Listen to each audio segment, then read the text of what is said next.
Hello, and welcome to another FAQ Monday. I am your host, Fluff.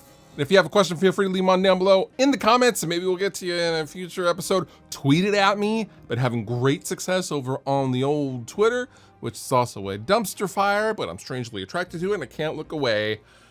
Dumpster fires. Dumpster fire. First question. If you could use only one microphone to record an entire album, what is it? And that is a question from Podcast Age, Bandrew. Hello, sir. I hope you are well. And if you haven't checked out the Podcast Age YouTube channel, if you're into microphones, you are in for a treat because he definitely uses them over on his channel. I will link down below in the description. However, if I had to use one microphone to record an entire album, band included, ooh, that's interesting. I would go with a condenser microphone because I think that would be the flattest microphone that would work for the most amount of things. Now, I would go and get it, but it's set up in my other room right now. So, and I don't want to mess with my microphone positioning. However, I would probably choose either an Earthworks SR25 condenser microphone or an Austrian Audio OC18. Those are condenser microphones, very flat, very awesome sounding.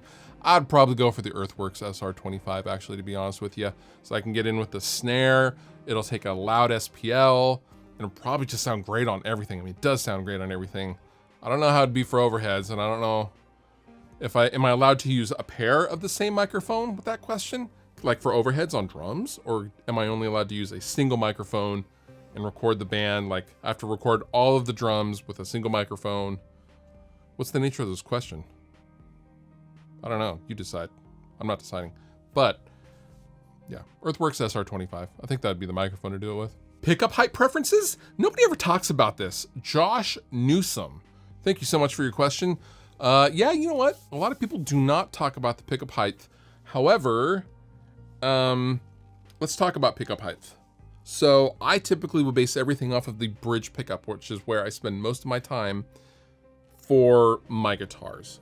And it just depends on the pickup itself because there is no universal, oh, I keep all of my pickups an 1/8 inch away from the strings or whatever.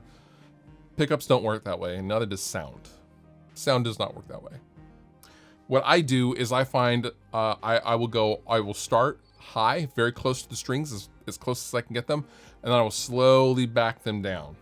Or I will start as low as possible and then slowly bring them up until I find a sound that I like. Most cases, I will start low, go high, and then back it off and find a happy medium. From there, with the neck pickup, so something I do that, you know, like factory setups never do this. They always have some arbitrary height for the neck pickup. I want my volume of my pickups to be pretty equal. Like when I switch to a neck pickup, I want that volume to be the same. I don't want some loud ass neck pickup. You know, if it's a single coil in the bridge or something like that, I want them equal, and I don't want one quieter or hotter than the other, if that makes sense. So I will lower the neck pickup to equal the output of the bridge pickup, which is not hard to do. But for example, you know, on this Duncan Invader that is on this Gibson Les Paul Gold Top, I like the Invaders backed way off. That's just how I like the sound of them. So, I mean, I don't know, you probably cannot tell with this guitar and this angle with this lighting. However, I am over 1/4 inch away from the strings. Also because of the huge giant lugs on the Duncan pickup, but it just depends on where it sounds best and where I like it for each individual pickup. And then I make the neck pickup equal in volume to the bridge. Just starting home recording, Revv 25. My question is, which would be a better setup? Amp, cheap 212 speaker cabinet, Shure SM57, or B, amp effects send, line 6 emulated Mesa cab, mixer, powered studio monitors. I'm 99% sure B, but this is why I'm asking. Thanks. You're welcome, Creepy Mo. Thank you so much for the question. I wish I knew more about your recording situation. If you can toss up a mic on a loud ass cabinet, I would do that. You will learn more. However, with IRs, you know, you're subject to, you know, whoever captured and made the IR. So there, you have to wade through a lot of bad sounding IRs in order to find something good. However, both are viable options. If sound volume is an issue, I would actually not use the amp effects send. I would go out of the speaker output and use something like a Torpedo Live or a 2Notes Captor X or a load box or something like that, and not use the amp effects send, because I would want that power section. Actually, you need that power section because the impulse that you were loading based on your setup that you just gave me, you're gonna need the power section to color. You don't want just the preamp into a speaker impulse, if that makes sense. So B, I would say, is not the correct setup if in fact you gave me that setup accurately. So based on your question, I would go with A, not B, because a 212 speaker cabinet with a mic up in front of it will sound a million times better all day long than the best IR, in my opinion. And you're not even gonna be doing the IR correctly with the effects amp send and all that stuff. So I would do speaker cabinet, Shure SM57, but that's just me. My band is finishing up recording our first EP and it's almost time for mastering. Any tips for a newbie trying to do at-home mastering for the first time? Brady Hiles, thank you so much for your question. My answer is don't do it, because you are not a mastering engineer. Unless there's some thing that prevents you from getting it mastered elsewhere, I would absolutely spend the money, which is not gonna be a lot, to get it mastered by somebody else who knows what they're doing. Because when you are mastering your own stuff, you're too close to the music. So I believe that you can't objectively judge moves that need to be made to make your song sound better and louder. Also, if you're not a mastering guy, you were just doing post mixing, and that's not mastering. I'm speaking as someone who does master for other people, but like I am not sitting there looking at specific frequency spectrums and going, the 3.7K needs to go down a quarter dB and all that kind of stuff. Like, you know, I am not a full tilt mastering guy. I get by with what I know, but for like my band's albums and all that stuff, get someone else to master your music, please, for us listeners' sake. Learning on your own is fine, but for your band, I would definitely have anyone master it for you. Favorite Nine Inch Nails guitar tone? Ooh, interesting question. I like the older Nine Inch Nails stuff for sure. I